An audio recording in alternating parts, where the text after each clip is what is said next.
কিন্তু আমি কৰিম কি?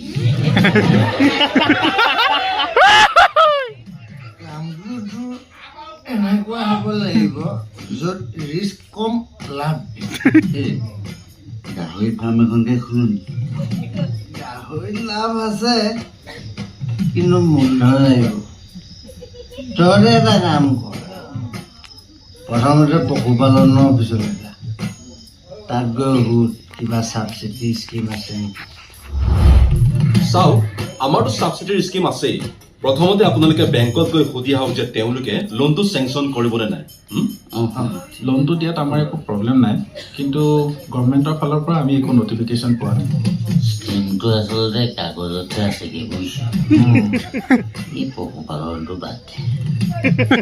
তেনেহ'লে মীন পালন আমাৰ এটা স্কিম আছে, সেই স্কিমটোত 8জন